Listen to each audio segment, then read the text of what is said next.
And then we sailed away on a ship in the sky. Maybe I'm going to bed. Oh, Mother, he really is wonderful, isn't he? See how well he sails the ship. George? George? Now what, Mary? Nana, did you see? Oh! You know, I have the strangest feeling that I've seen that ship before. A long time ago. When I was very young. George, dear.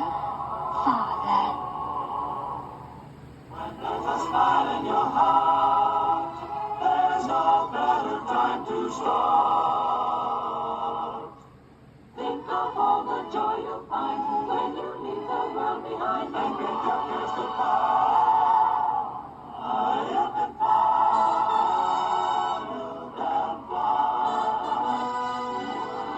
The End, a Walt Disney production.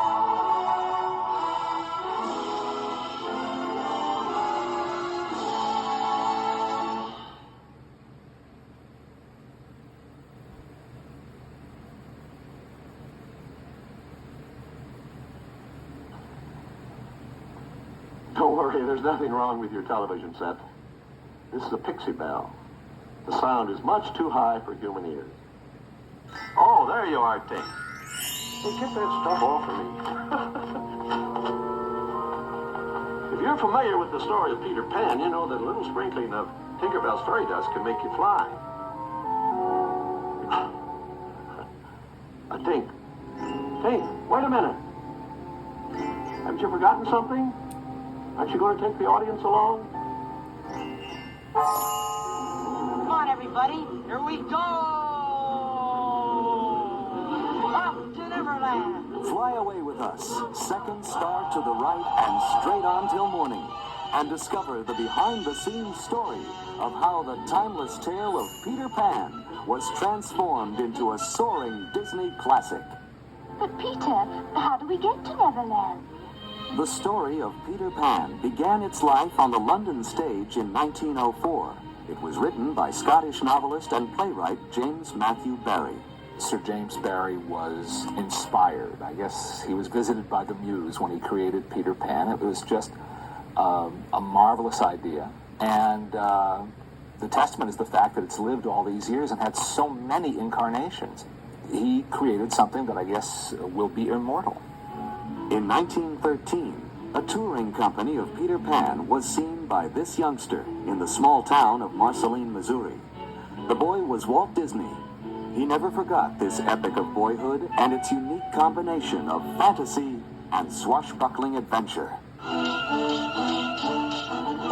In 1924, Walt also saw a silent film version of Peter Pan, starring Betty Bronson as Peter. The film contained many innovations, such as a live actress playing Tinkerbell, and special effects that were the state-of-the-art for their day. The silent film, however, adhered to many of the conventions of the stage version of Peter Pan, including the stars rather obviously flying on wires, I flewed. a performer in a dog suit as Nana, and a costumed actor as the crocodile. Walt Disney's efforts to make Peter Pan as an animated feature actually began in the late 1930s during the production of Snow White and the Seven Dwarfs, in an era when Disney's filmmaking imagination was at its peak.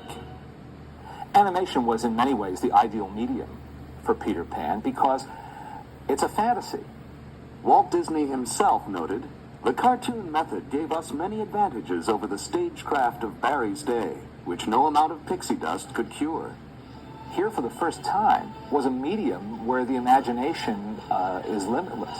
Animation could do anything, and you're so free to do things, to picture things, to show people things that you couldn't do on stage. In 1939, Disney acquired the screen rights, and by early 1940, storyboards were begun. These never-before-seen watercolor illustrations by renowned British artist David Hall were part of Disney's initial work.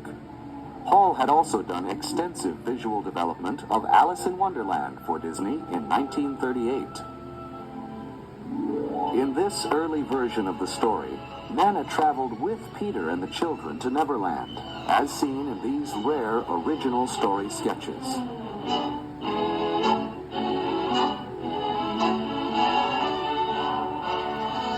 Much of the art created at this time was also darker than the original play, and far more sinister than a typical Disney effort.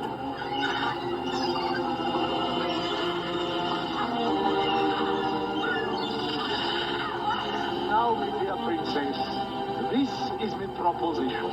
You tell me the hiding place of Peter Pan, and I shall set you free. Talk. You'd better talk, my dear. This is your last chance, Tiger Lily.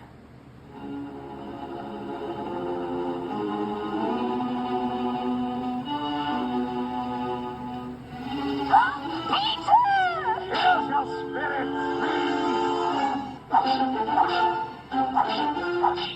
Give it to him, Captain. Feed him to the brisket. Tiger Lily.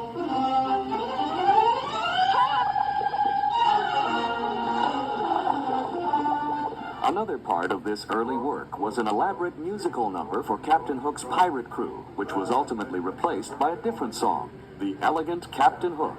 An attempt to persuade the Lost Boys to join the pirates' ranks, this earlier song, written by studio music director Frank Churchill along with Ray Kelly, is reconstructed here using a rare song demo recording, coupled with never-before-seen storyboard drawings of the original sequence. Aye, pirates, the only life for red-blooded men. If you're thinking of the future and you'd like a life of ease, if you'd like to make a fortune for your crew, if you've ever had a hanger run to sail the seven seas, then a pirate's life is just the life for you. Yo ho ho, up to Erie you must go, so you might as well make up your mind to sign. If you'd like to share a plunder, if you care for blood and thunder, simply step right up and sign a dotted line. By 1941, a basic story structure was completed. However, the onset of World War II stopped the development. After the war, Walt Disney brought Peter Pan back into development. Progress continued throughout the 1940s, including extensive concept art by renowned color stylist Mary Blair.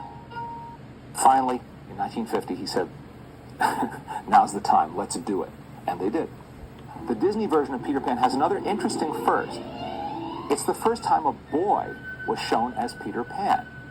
There had been a tradition from the time of Maude Adams on the stage and right through Mary Martin and in recent years Kathy Rigby, Sandy Duncan, many others have done it, of women playing Peter Pan.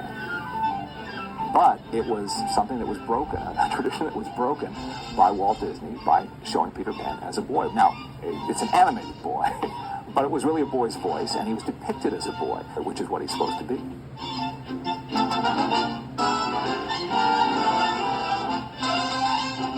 Walt assigned the character of Peter Pan to animator Milt Kahl. I remember hearing Milt Kahl lecture about animation one time, and he said that one of the real challenges for him was animating weightlessness.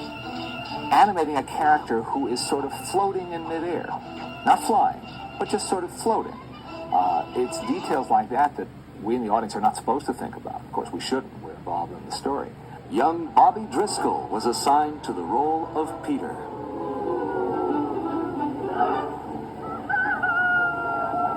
Where is that villain, Captain Hook?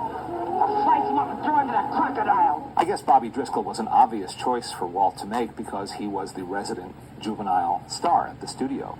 Driscoll had debuted in Song of the South, after which Disney cast him in several projects, including So Dear to My Heart and as Jim Hawkins in Treasure Island. Get on with it, girl. My name is Wendy. Wendy Moore, answer the door. Wendy's enough. Walt also didn't have to look far for the voice of Wendy. he found what he called the gentle and gracefully feminine voice in the same actress who had played Alice in Wonderland, Catherine Beaumont. I heard about Peter Pan because the studio had started working on the writing part of it. I went directly from finishing Alice and immediately started working on the voice for Wendy. Oh, slave in the mirror, come from the farthest space. Through wind and rain I am here, young mistress. Oh my goodness, you got here in a hurry.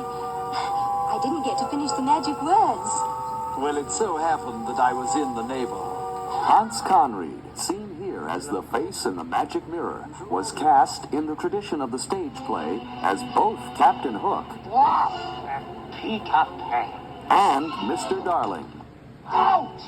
Out, I say! Hans Conried was inspired casting, you'd have to say, as Captain Hook. He was a consummate actor and had been one of the busiest and best radio actors throughout the 30s and 40s. So he was well schooled in how to act a part vocally. Peter Pan will be blasted out of Neverland forever.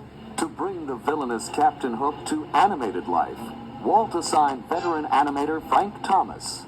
So I was wondering who was going to get the juicy assignment of doing Captain Hook, and I heard that Walt wanted me to do it.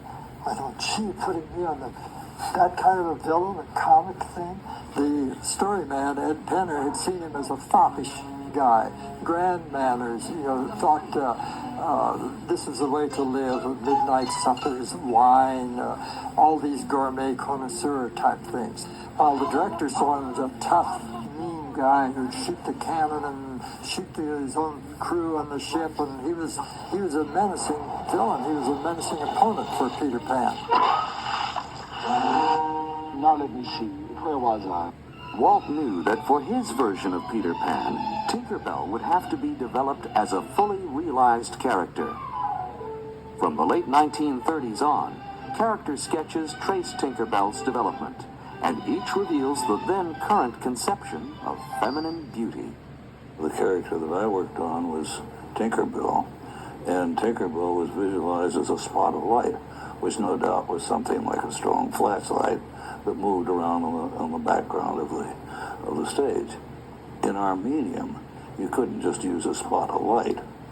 So I came up with the design that you see here. She's a pure pantomime character, which in itself I think is very interesting. That she didn't talk, but you know what she's thinking.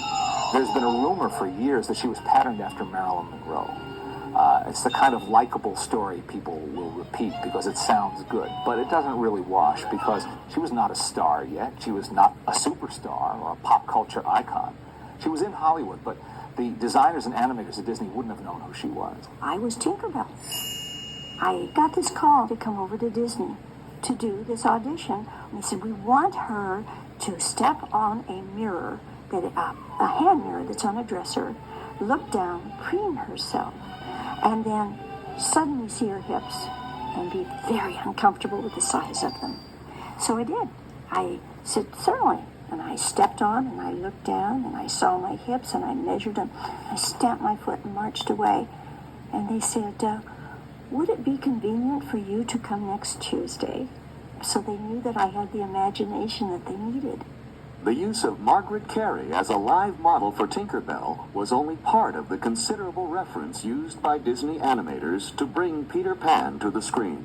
The second part of my performance after the recording was done was what was really making the film, although in this situation it wasn't a film the audience saw. It was only for the animators, and it basically was done so that the animator could watch the action taking place. The audience always got confused when we talked about live action help. We'd say, well, an artist needs a model. You gotta have something to guide you. But it's also very helpful in little ways of a guy turning looking back over his shoulder, how far do you turn his head? And you find if you got the real person to do it, this other arm here would come out as a turn, or something would come up to his chin, or some little thing you hadn't thought of. And very often that would make the scene come alive. A codfish on a hook. I'll get you for this plan. If it's the last thing I do. If America has an art form, I'd say it's the Disney feature cartoon. After nearly 2 decades of work, dozens of story treatments, and thousands of drawings, Walt Disney's Peter Pan was finally finished. It was first released on February 3rd, 1953, and was an immediate audience favorite. It has remained one of Disney's greatest animated achievements and a beloved classic. When we watch Peter Pan, guess what? It's all safe. We all come back all right. It's a story that has meaning for everybody, adults, looking back and seeing the little boy who doesn't want to grow up.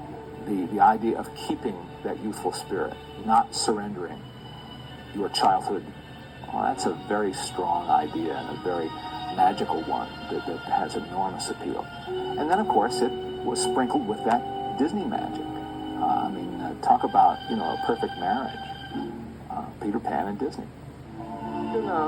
I have the strangest feeling that I've seen that ship before. A long time ago. When I was very young. You can't go.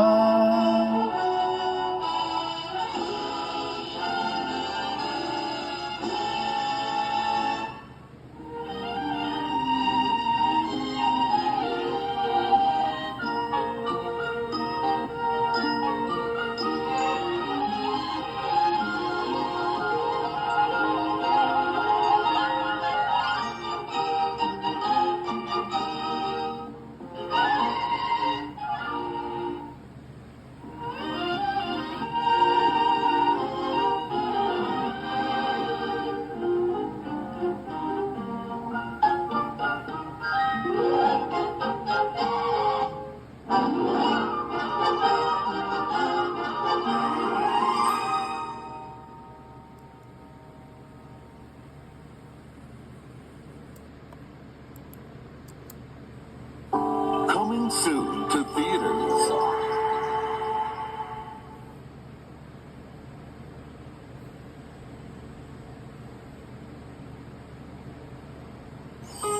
Toward the second star to the right, and straight on till morning, there's a land you've always believed in. A boy who's never grown up, and an all-new adventure waiting to begin. Walt Disney Pictures presents Peter Pan in Return to Neverland. Punish me! I'm not Wendy. I'm her daughter, Jane. Cast off, you mangy dog! I've got a little surprise for you, Peter Pan. For me? Ow! Peter Pan? Tinkerbell? My guess is I'm dreaming. If you're Wendy's daughter, you're gonna love it here. Coming only to theaters, the one and only Peter Pan is back. With new characters. Save me! And new music. In an all-new adventure filled with Disney magic. I proclaim you, Jane, a lost boy. A lost girl. How will I ever get back home? The only way out of here is to fly. I've got to try. Walt Disney Pictures presents I'll always believe in you, Peter Pan. Peter Pan in Return to Neverland. Okay, Pink, let her have it. An all-new adventure coming only to theaters February 2002.